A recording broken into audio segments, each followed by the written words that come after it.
Assalamualaikum warahmatullahi wabarakatuh. Bismillah, wassalatu ala rasulillah. La hawla wa la quwata illa billah wa ba'd. Sahabat Muta'ali yang dimuliakan Allah, dalam sejarahnya orang yang punya keimanan, full keyakinan, tidak pernah dikalahkan oleh musuh-musuhnya. Sebesar apapun, sekuat apapun musuh tersebut. Namrud luar biasa, tapi faktanya kalah oleh Ibrahim. Fir'aun didukung oleh Haman, didukung oleh Qarun, tapi faktanya kalah juga oleh Musa yang amat sangat sederhana. Herodotus luar biasa kekuatannya, tapi faktanya Isa alaihissalam bisa mengangkanginya. Kemudian Jalut yang luar biasa, super, tapi dikalahkan oleh seorang nabi yang sangat belia, namanya Daud alaihissalam. Begitupun Rasulullah Sallallahu Alaihi Wasallam amat sederhana, tapi faktanya konglomerasi dan orang-orang hebat, Abu Lahab, Abu Jahal, bisa dikalahkan oleh Rasul Sallallahu Alaihi Wasallam. Keimanan itu luar biasa, keyakinan luar biasa. Orang yang punya keinginan, yang punya keyakinan, yang punya otoritas keyakinan kepada Allah yang luar biasa, itu hal yang tidak mungkin menjadi mungkin. Hal yang nampaknya sepele menjadi luar biasa. Yang elit menjadi sangat elit. Faktanya bangsa kita dengan keimanan para pahlawan, keimanan para ulama luar biasa. Coba bangsa kita itu penjajahnya, musuhnya ya 6 negara besar, 5 negara Eropa. Ada Spanyol, ada Portugis, ada Inggris, ada Belanda, ada Perancis. Inggris datang menjajah kita statusnya sebagai pemenang perang dunia pertama dan kedua. Spanyol menjajah kita statusnya sebagai penakluk Andalusia, Ferdinand dan Isabel. Jepang menjajah kita walaupun dia negara Asia, tapi luar biasa. Jepang bisa menaklukkan pasukan laut yang dipimpin oleh Amerika, oleh Inggris dan Belanda. Dengan pekik Allahu Akbar, ternyata semua yang lain menjadi asgor. Semua yang lain menjadi sangat kecil. Begitu. Pahlawan kita hanya bersenjatakan bambu runcing, alutsista yang amat sederhana, bisa mengalahkan yang luar biasa. Makanya Pak Dirman sempat bertanya kepada Kiai Khalil Munawar, Kiai, jelaskan kepada saya bagaimana Rasul bisa menaklukkan musuh-musuhnya di perang Badar. 313 melawan 1.300. Bagaimana Mu'tah 3.000 bisa mengalahkan 3.000? Bagaimana Tabuk 6.000 bisa mengalahkan 600.000? Dijelaskan oleh Kiai Munawar Khalil.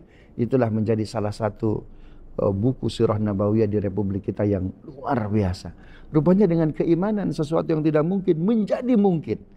Tapi fakta sejarah juga, ketika keimanan bergeser, ketika sesuatu ada distorsi pada keyakinan kita, keyakinan tidak full, itu juga mengakibatkan luar biasa kekalahan. Misalkan Uhud, ya, jatuhnya Empire Umayyah, jatuhnya Empire Abbasiyah dan Andalusia. Ketika iman meningkat, sesuatu yang tidak mungkin menjadi mungkin. Tapi ketika iman melemah, keyakinan melemah, maka kekalahan ada di depan mata. Jadi sebetulnya iman itu apa? Secara etimologis, iman itu adalah keyakinan bahwa kita ada yang mengadakan. Ya, kalau secara terminologis maknanya amat sangat luas. Iman itu yakin kepada Allah, bahwa Allah lah pencipta kita, Allah yang mengatur kita, Allah yang merencanakan, Allah yang memenangkan, Allah yang mengalahkan. Karena itu para ulama dengan hadis Nabi SAW membuat syarat-syarat rukun-rukun iman. Iman kepada Allah, bahwa yakinlah dalam hidup ini ada Allah. Karena itu jangan pernah khawatir. Ya. Kemudian iman kepada kitab-kitab Allah. Hidup kita ini ada book manualnya. Maka kalau kita mau selamat, kalau kita mau aman, kalau kita mau survive, bukan hanya di dunia tapi di akhirat, maka ikuti buku manual tersebut. Kemudian malaikat-malaikat Allah.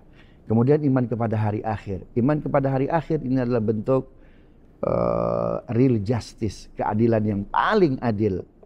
Nanti pada sesi berikutnya kita akan jelaskan bahwa iman kepada hari akhir ini adalah the real justice. Kalau dunia segalanya enak betul, yang salah tidak akan memperoleh kesalahannya. Kalau dunia selamanya, maka kalau dunia segalanya, maka kasihan betul yang benar, yang tidak pernah memperoleh hak kebenarannya, maka dia tidak akan memperoleh haknya. Maka dengan adanya hari akhir, itu adalah bentuk keadilan yang luar biasa. Itu sebabnya kenapa Marx dia menulis buku Das Kapital. Ada kelompok borjuis, ada kelompok proletar. Dari mana itu Marx mendapatkan kelas kedua, kelas proletar? Ternyata pernah satu waktu kami mengunjungi makam dan museumnya Marx. Luar biasa. Rupanya dalam museumnya Marx tertulis surat Hud ayat 27. Faqala al-mala'ul ladzina kafaru min qaumihi ma naraka illa basharan mithlana wa ma naraka ittaba'aka illa alladzina hum aradhiluna badiyar ra'i. Muhammad, you are nothing. Pengikut Anda itu our slave, budak-budak kami. Jadi kalau we follow Islam, we follow Muhammad, we follow you, apa bedanya kami dengan budak-budak kami?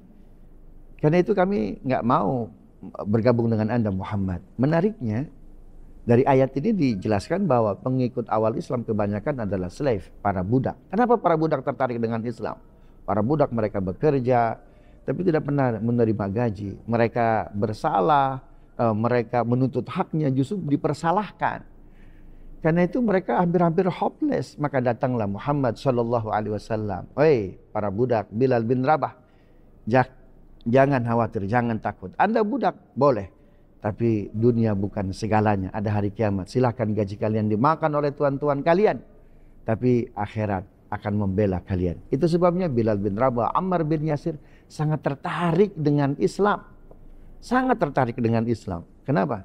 Karena Islam memberikan sebuah kepastian kebahagiaan, yaitu orang-orang yang sabar di dunia, maka dia akan memperoleh kebahagiaan di dunia, akan memperoleh kebahagiaan pada hari kiamat.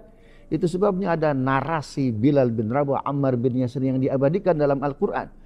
Walal akhiratu khairul laka minal ula. Hari akhirat lebih baik ketimbang kehidupan dunia. Kenapa? Karena para budak, silakan ambil gaji kami, silakan Anda persalahkan kami walaupun kami benar.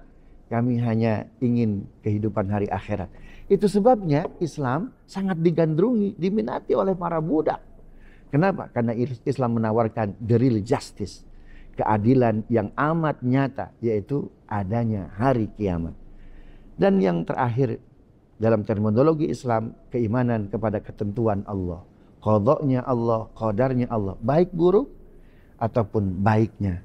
Maka semua yang terjadi di muka bumi tidak keluar dari skrip, tidak keluar dari arsiteknya, dari ketentuan Allah Subhanahu wa Ta'ala. Orang yang punya keyakinan apapun yang diberikan Allah, yang didesainkan Allah untuknya, dia yakin ini Allah mendesain baik bagi saya. Karena seorang muslim mau dapat musibah, maka dia sabar. Apalagi mendapat anugerah, maka dia akan bersyukur. Karena itu keyakinan dia bukan kepada kondisi yang dia terima, tapi dia memiliki Allah Subhanahu wa Ta'ala. Maka inilah makna dari keimanan itu sendiri. Bangsa kita telah membuktikan dengan keimanan, ternyata bangsa kita bisa meraup kemerdekaan yang luar biasa. Allah menjanjikan dalam Al-Quran, orang yang punya keimanan itu tidak akan pernah dikalahkan, dan pasti dapat posisi yang amat luar biasa. Wala tahinu wala tahzanu wa antumul a'launa in kuntum mu'minin. Jangan pernah sedih, jangan pernah risau, jangan pernah merasa kalah. Anda pemenang. Suatu saat Anda akan memperoleh posisi yang amat tinggi selama keimanan ada pada kemantapan keyakinan kalian. Ini yang bisa saya sampaikan. Mudah-mudahan bermanfaat. Billahi taufiq wal hidayah. Wa ridha wal inayah. Assalamualaikum warahmatullahi wabarakatuh.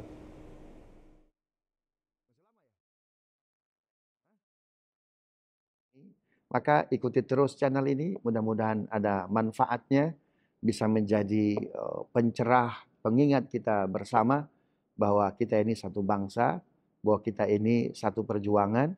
Indonesia harus lebih hebat, Indonesia kita harus lebih berkeadilan, Indonesia kita harus lebih berkemajuan, dan Indonesia kita harus lebih bangkit bersama. Mudah-mudahan bermanfaat. Jangan lupa subscribe, like, and share. Assalamualaikum warahmatullahi wabarakatuh.